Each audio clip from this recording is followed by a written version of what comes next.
Hey everyone, this is Keith Scott from out in Sydney, Australia. I'm one of the voices of Bullwinkle J. Moose.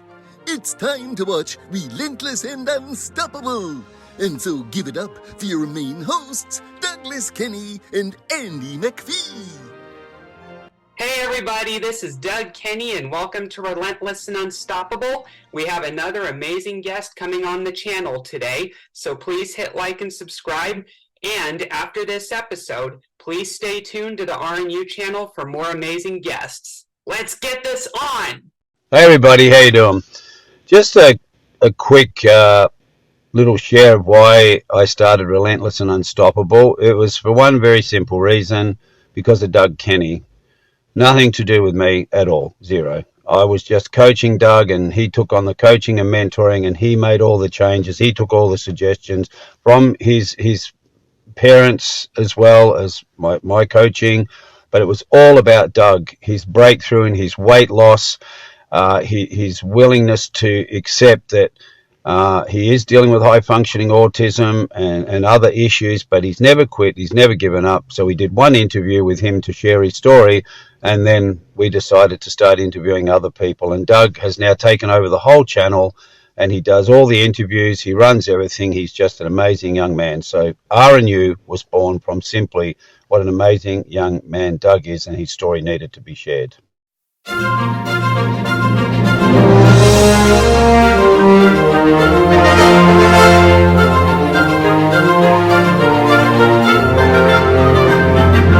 Not the puns. Okay. Well, you know what? The good thing about this new chapter in your life, it is something that you don't hear about often, about the struggle you have when you're on the spectrum to, grow up, be an adult, take on adult responsibilities. You don't hear about that much, because I would say that most people with your challenges have not developed to the point that you have. So that's probably why you don't hear about it a lot.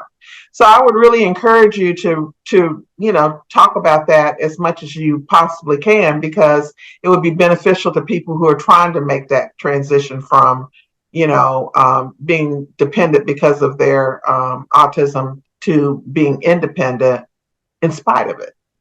Yeah, for sure. I keep forgetting sometimes how lucky I am to have experienced what I've experienced. Like you may have saw on the channel, but I've also had some encounters with some really big names and celebrity wise. Mm-hmm. Did you hear about that? Yes, I have heard about that. And the thing about it is, although it may seem like when you meet somebody really famous and you're kind of in awe of them, they don't really go into, for the most part, all the challenges they have, the struggles that they have. And there have been quite a few people who are really famous who are also on the spectrum. Yeah. And before it wasn't socially acceptable to admit that, but a lot of famous people are on the spectrum. Yep, you had Barry Humphries, the guy behind Dame Edna. Yes, Dame Edna. Yeah. And then you had Temple Grandin, and we also. Did you see the Temple Grandin movie? Yeah, and I've interviewed her for the channel previously. Oh, that woman is amazing. Did you know Jerry Seinfeld? Yeah. He believes he's on the spectrum. Yeah, I was about to actually mention him. Yeah, he believes he's on the spectrum, and I wouldn't be surprised, because he's very talkative and opinionated, and that's how people on the spectrum are. Are they? Well, I guess I'm on the spectrum because I'm very talkative and opinionated. And trust me, at the program, I've actually been called out a couple times. Like when I make a mistake or something, I'll be called out sometimes by a couple of my fellow clients. Like, for example, the other day, I was warned by the staff as we did a mindfulness lesson. They politely asked me to not do any jokes, because the thing about me is I'll take anything people say and make a joke out of it. And and sometimes I'll end up joking at an inappropriate time to the point where it would annoy other people. And so, and I have a wicked sense of humor. The thing about me is my jokes sometimes are bordering on offensive, but they make no sense to the point where people don't really get upset about it. Well, that's one good thing about it then, because people are easily offended these days. Yeah, but what I'm getting at is the other day, the staff member came up to me and said, "Doug, can you try to not joke during this hour because this is a serious topic we're talking about?" And I said, "Yeah, no problem. I'll not tell a joke once during this hour." And a couple other clients were like, "Yeah, we've heard this before. Let's see how this goes." One person was like, yeah. And the other one was like, "Yeah, let's see where this goes, Doug, because you joke all the time." So, do you have any siblings, I Doug? have an older brother named Harrison, and he's on the autism spectrum Oh, and also awesome. diabetic. Really? Yeah, And so, has he been able to get in control of his life the way you have, or no? I think so. Yeah, he's doing good. He lives independently at a farm in Texas. So if he the thing is, I can't say for sure where exactly he is with controlling his deals or anything, but if he's living independently, then he's obviously doing something right, you know. Well, actually, people on the spectrum to me are some of the best employees. Yeah. To me, they are. They're more dedicated. They don't complain as much. They don't like the routine interrupted. I know that. Yeah. They don't like the routine interrupted. But if you have a set pattern that you want to establish in your business, they are really dependable, really reliable, and really good hard workers. So, and then a lot of times with real artistic people, you find that they're on the spectrum.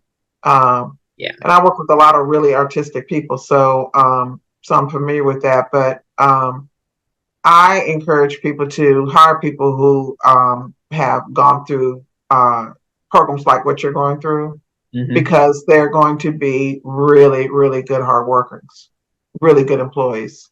Yeah, for sure. They say that Mozart and Beethoven and Isaac Newton and even Albert Einstein, there's evidence they were autistic too.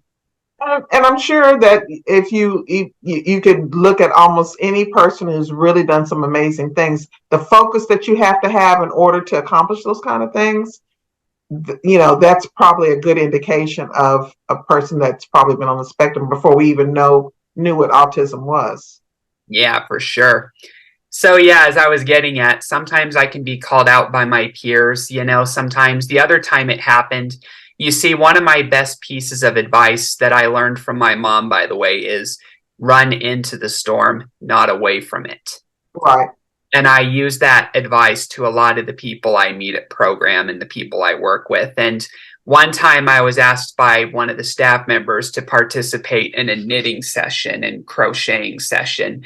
And I was Hmm. telling them, I have never done this before and I don't think I would be good at it. And one of the clients named Ivan, he called me out and said, "What about the thing you said about running into the storm, not away from it?"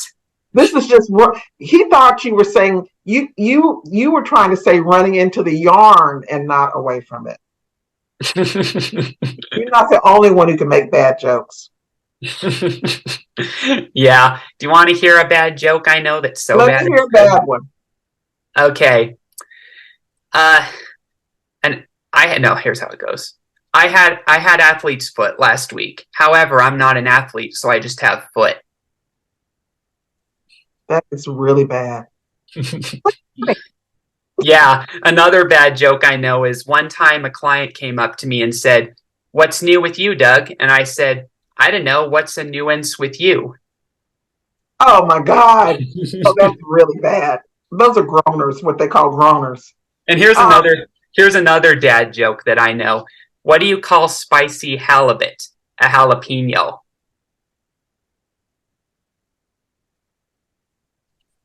I'm Yeah. just going to close my eyes and meditate on that one. You want to hear some Russian jokes I know?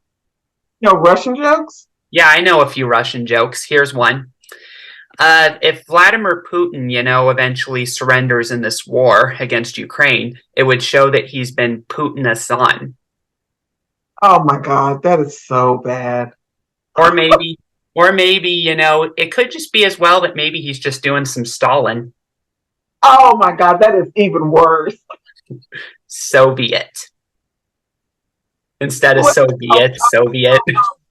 oh God, that's so bad. So bad.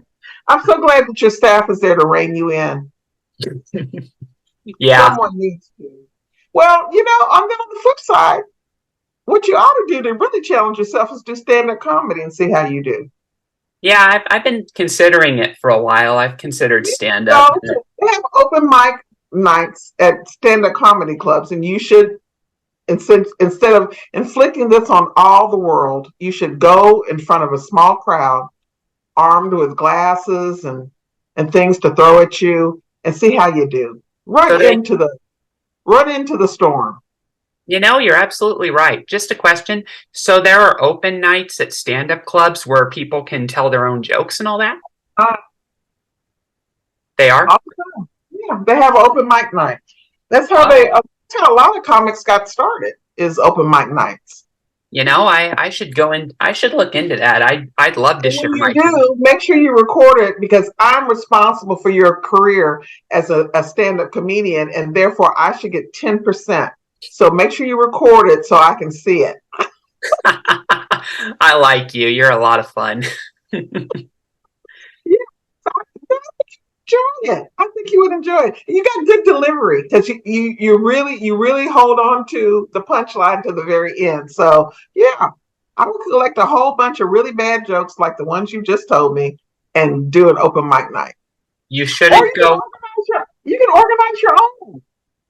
There's always that. So yeah, that'd be really cool. Just to tell you something, when you tell jokes about Russia, you shouldn't be rushing into it.